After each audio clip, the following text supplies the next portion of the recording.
So, how does a personal brand influence your job opportunities?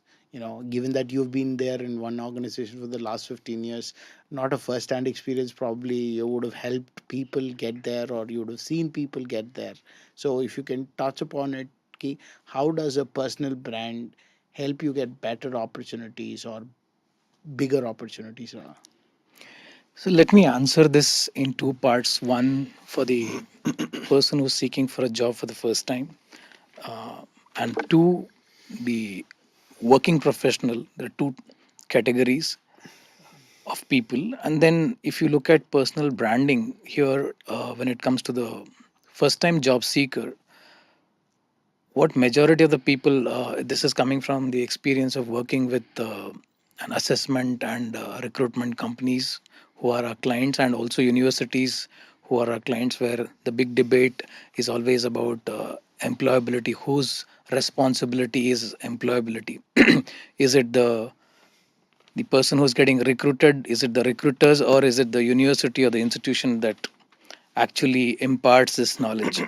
So after a lot of deliberation, what we concluded when we were writing a lot of these campaigns was it's predominantly the job of the recruitee, the person The who's candidates. looking for the job. It's his job.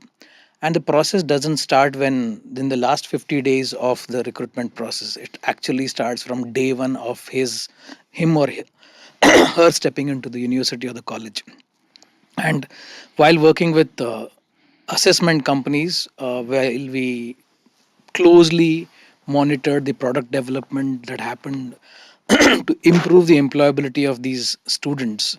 So the first and foremost thing that starts is understanding yourself. There's a self exploration process before we arrive at a purpose of what we want to do. Who am I is what we need to understand. The first process starts in self discovery, where you need to understand who are you. Can you coin one sentence which explains who you are? Can you ask your friends? Can you ask your colleagues, peers? Can you ask your spouse or your partner as to what they think about you? There's a difference between what I think about myself, which is my current perception, what is the actual perception in the market. Then there's something called desired perception, which I need to work on. So the desired perception has to be a little in connection with the kind of job I want out in the market. 4 years in my engineering or 3 years in my graduation, have I figured out where I want to go and what is that I would enjoy? So that starts in your self discovery process. If the student has not done that, they tend to make majority of these mistakes in their internships and post internship and in their first job. And that's why you see a lot of attrition happening in the first job. It's 1 year or less than a year. They say, I thought I was here to explore, now I've figured out where else my heart lies, what do I love, etc. These are very expensive mistakes which people do, and it costs them as well as the organization that recruits them. So first and foremost, have people started going and studying the job descriptions? Am I studying basis the job description which I think is where my love, my dream is? Because people generally tend to go to those jobs which pay them more, and then they realize after a few paychecks come to them, they realize they're not enjoying that, and that's when they're not giving their 100%, and the purpose and them and the job are not connected. In such a scenario, what happens is the attrition, and then the fondness towards the job is not there, and the satisfaction of the employer or the manager isn't there. So hence the entire process should start ideally in the first 3 years or first 4 years, or from day one of the journey. Look towards the job descriptions and start working towards those, because and then spend a lot of time talking to your seniors who have got into that job. Before burning your fingers, study the entire ecosystem and study it for the next 5 6 years, so that there is enough clarity, and then your preparation is so much better. Than you are far superior compared to your other competitors. That's what Matangi was talking about, saying how do I stand out from the rest. So my preparation started 3 years ago or 4 years ago is the first indicator that you are so serious about your entire journey, and that's your personal brand building journey starts from there.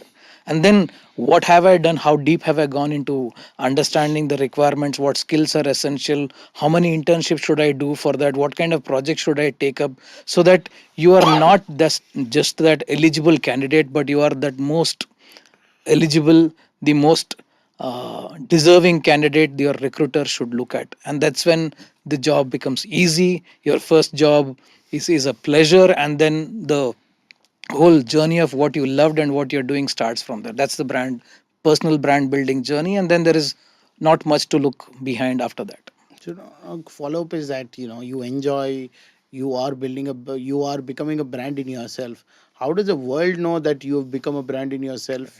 How do you put it out to the world and say, okay, this is who I am, and if you're seeking for this, I'm the person, I'm your go-to person. How do you ensure that that is positioned? And after positioning like that, what do you think happens for their professional thing? Very good question. Today in today's era,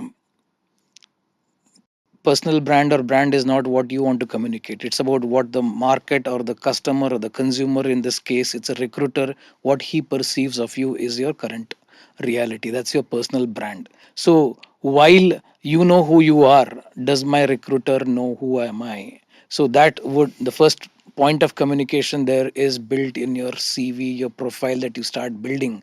So the CV should talk about the seriousness, the effort, the period in which you prepared, how well you prepared, what were the skills that you picked up, what were the various projects that you picked up, has to be chronically documented in your CV from your first year. And then you keep revising the CV every year as you upgrade yourself in your graduation journey. And the recruiter is definitely going to take stock of this once they go through this profile, because that's a first communication tool, that's your CV. And now once you land up into that first phase of your interview, you have to be a good storyteller to start the conversation of your seriousness, your understanding of the role, your understanding of where your future lies, and what efforts have I put in this entire 4 years or 3 years journey, and how I am the most deserving candidate. If you are unable to tell that story in that first interview, again someone else will do that and you are left behind. Got it. So I want to, kind of shift from there to Ashutosh. Ashutosh, I wanted to understand, right? So let's assume, based on what Matangi and Praveen told, somebody decides today that I find my calling and passion, and then I start moving my career towards that, and then that becomes a brand, and I also ensure that that kind of reflects in who I am and what I do and all of that. But after that, let's say he has to, at the end of the day, he has to advertise to the world that, hey, here I am, this is what I do, and you need to come to me if you want this, or that should be on top of the recruiter's mind. So the whole resume and profile, all of that is after they find you. Before they find you is what Correct. the branding part comes.